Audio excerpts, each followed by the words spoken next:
Je vais parler du deuxième fluide de la réussite. Ce fluide s'appelle le sang. Ce fluide s'appelle le sang. Alors, je vais vous prendre quelques exemples. Et j'espère que vous ne serez pas choqués parce qu'il y a pire. Donc, je vais juste te donner ce qui est le moins choquant. Est-ce que vous savez qu'il y a des personnes dans la ville de Douala, dont leur business, c'est de faire couler du sang pour avoir de l'argent? Bon, dit comme ça, c'est vague, n'est-ce pas? Je vais prendre un exemple précis. Est-ce qu'il y a quelqu'un dans la salle qui a un véhicule? Qui a une voiture? D'accord. L'assurance de ta voiture par an, c'est combien? 160 000. L'assurance de ta voiture? 200 000.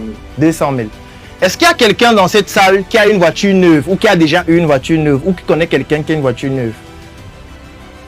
Une voiture neuve, SUV, l'assurance touriste, ça coûte combien par an? 100 000. D'accord. Moi, je me rappelle la première fois que j'ai acheté une voiture neuve, l'assurance coûtait 1 300 000 l'année. Assurance tout risque. Parce que quand tu as une voiture neuve, tu as envie d'avoir l'assurance tout risque. C'est interdit. C'est-à-dire? L'assurance tout risque? Non, c'est pas interdit. J'en parlais mais encore la semaine dernière avec un ami qui a acheté un véhicule. Sauf si ce n'est pas encore effectif. Oui. Mais c'est encore d'actualité. Comprenez bien ce que je vais expliquer tout de suite. Vous achetez une voiture à 0 km au compteur et pour assurer ce véhicule pendant 1 an, ça vous coûte 1 300 000. Il y a plus, hein? Ça dépend du véhicule. Mais on va t'arrêter sur 1 million. Donc, considérons que c'est 1 million l'année. Est-ce que vous savez qu'il y a des entreprises qui ont des flottes de voitures comme ça, constituées de 50 voitures? Il y a des entreprises qui ont 50 voitures neuves, 100 voitures neuves. On va considérer seulement 50 voitures neuves. Ça veut dire que l'assurance annuelle, c'est combien? Que vous payez par an, n'est-ce pas? N'est-ce pas? On va considérer juste 50 millions. Ok. Si une année se termine et il n'y a aucun incident sur vos véhicules, qu'est-ce qui se passe l'année qui suit? Vous payez encore 50 millions. Est-ce qu'on comprend? Si la deuxième année, il n'y a encore aucun incident, qu'est-ce qui se passe? Vous payez encore 50 millions. Du coup, il y a donc des personnes qui sont spécialisées dans un type de business. Ça veut dire qu'ils arrivent au sein de l'entreprise et ils disent « Ces voitures nous coûtent trop d'argent en assurance. On a déjà payé plus de 200 millions. Du coup, il faut que l'assurance nous paye aussi. Et pour que l'assurance nous paye, il faut que certaines voitures fassent des accidents. Sauf qu'en assurance, dans les polices d'assurance, il y a certains types d'accidents qui rapportent plus que d'autres. On est d'accord que si un mototaximan cogne ta voiture, là, le pare-brise se casse, ce n'est pas très grave. On ne va pas te donner beaucoup d'argent. Mais si ta voiture fait un tonneau et il y a 2 morts, qu'est-ce qui se passe? Si ta voiture tombe dans un ravin et c'était plein de personnes, qu'est-ce qui se passe? C'est plus intéressant. Ça rapporte plus d'argent. Il y a donc des personnes dont leur métier, c'est de provoquer des accidents pour que l'assurance rembourse ce qu'on paye depuis. Dans ces accidents, il doit y avoir des morts d'hommes. En fonction du montant qu'on veut, il y a un nombre de morts qu'il faut. Vous avez dit qu'on ne sortait pas, non? Donc on va parler jusqu'à la fin. Ça, je dis encore ce qu'on ne doit pas dire pour ne pas trop choquer. Il y a des personnes qui sont spécialisées dans ce type de business et qui doivent causer des accidents chaque année pour que l'assurance n'épuise pas toute la trésorerie de l'entreprise. Et parfois, ces personnes-là, c'est qui? C'est vous. Puisque tu es le chauffeur de l'entreprise. Tu es un coursier. Tu es un commercial. Et tu vas aider l'entreprise à avoir un peu plus d'argent grâce à ton sang. Oui. Je vais aller un peu plus loin. Est-ce qu'il y a des personnes ici qui ont déjà construit? Ok, quand vous construisez, il y a beaucoup d'incidents qui peuvent produire, non? Qui peuvent se produire dans votre maison ou dans votre immeuble. Votre immeuble peut être victime d'un incendie. Votre immeuble peut être victime d'un vol. Donc, vous ne pouvez pas investir autant d'argent dans un immeuble, dans une maison, et ne pas l'assurer. Donc, la plupart des immeubles que vous voyez dehors là sont assurés. La plupart des boutiques sont assurées, la plupart des magasins sont assurés, la plupart des hôtels sont assurés. Bon, je vous prends maintenant un autre exemple. Vous avez construit 5 immeubles dans lesquels vous avez des boutiques, vous avez des appartements à louer. Tous ces biens immobiliers sont assurés. Vous payez par an 100 millions. Parce que oui, vous êtes installé à Bonanjo, à Bastos, Bonapriso, des quartiers luxueux. Donc vous avez des biens qui ont une valeur importante. Naturellement, comme vos biens sont bien installés, vous avez des gardiens, il y a la sécurité. À la fin d'une année, rien ne se passe. Puisque vous gardez bien vos biens.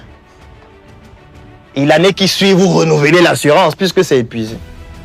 Sauf que vous devez renouveler 100 millions par an. 200 millions, 300 millions. Du coup, il y a aussi des experts qui disent non, on a déjà trop payé à l'assurance. Il faut que l'assurance nous paye aussi. Et du coup, parfois, il faut provoquer un incendie. Sauf que s'il y a un incendie simple, on ne va pas payer beaucoup d'argent puisque les dommages ne seront pas très importants. Donc parfois, il faut des morts pour que l'assurance paye plus. Donc on va provoquer un incendie dans un magasin avec des morts pour que le dossier qu'on monte respecte le cahier de charges qui permet que l'assurance nous paye 1 milliard, par exemple. Donc on va couler du sang pour avoir plus d'argent. Ça, c'est juste quelques activités parmi tant d'autres. Je vous épargne ceux dont leur rôle est de tuer pour 50 000 francs. Parfois moins. Il y a des personnes dont leur métier, c'est qu'on dit que gars, il y a un business ce soir là. Est-ce que tu es chaud?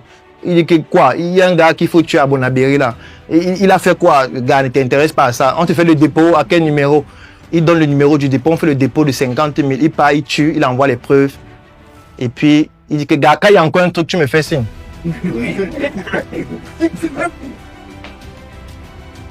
Et les 50 000 là, tu es sa copine. Il t'a envoyé 20 000. Pour faire tes ongles. C'est pour ça que quand je vous dis toujours, et là je m'adresse aux femmes, quand je vois des femmes dire, je cherche mon milliardaire, et l'homme que je dois avoir l'argent. Je dis, madame, en tout cas je vais revenir dessus après avoir parlé du troisième fluide. Est-ce qu'on a compris le deuxième fluide, qui est le sang? Je n'ai pas envie de trop choquer, donc j'ai dit juste ce qui est l'essentiel. C'est un fluide que je déconseille. Mais comme je ne peux pas choisir ce que vous allez faire dans vos vies, chacun va faire ce qu'il veut et il va assumer les conséquences. Et l'avantage, c'est que les conséquences sont à la hauteur de ce que tu as fait. Parce que la particularité avec ce fluide, c'est qu'il est plus rapide que la sueur.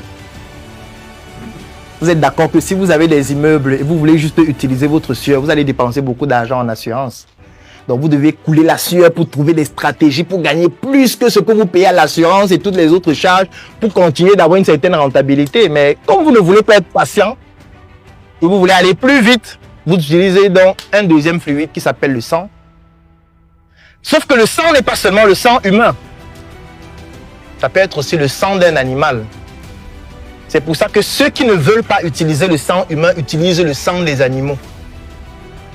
Par exemple, des bœufs. Il y a des entreprises de la place ici que je ne peux pas citer qui tuent 100 bœufs par mois. Oui, parce qu'il faut couler du sang pour leur business. Et vous savez ce qu'on fait des bœufs qu'on a tués là? On donne aux orphelins.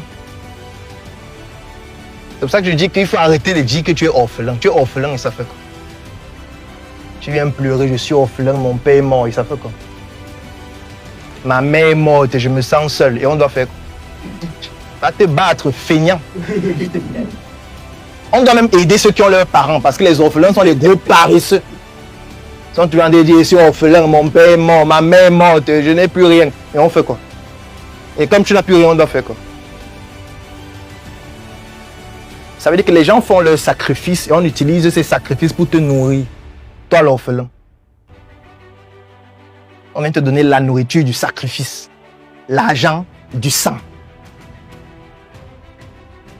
Oui, puisque lorsqu'on a fait l'incendie, l'argent là, on va faire les dons dans les orphelinats avec nous. Parce qu'on aime toujours choisir les orphelinats, bizarrement. On choisit toujours les personnes vulnérables qui ont une énergie pure.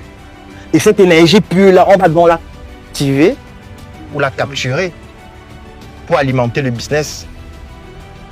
C'est pour ça que vous allez rarement voir un orphelin qu'on avait rencontré dans un orphelinat qui a réussi dans la vie. C'est très rare. Il reste toujours à l'orphelinat et il meurt là-bas. Vous avez vu combien d'orphelins? Puis on va visiter aux orphelins tout le temps, non? Que sont-ils devenus? Les orphelins là sont devenus quoi? Montrez-moi un orphelin qu'on a visité en 2010, on lui a donné le riz. En 2011, on lui a donné la patate. En 2013, on lui a donné le gombo avec le couscous, il a bien mangé. Et en 2026, aujourd'hui, il est une entreprise prospère, il se développe. Ils sont combien? Il attend le prochain donateur qui va encore venir avec l'argent du sang pour laver.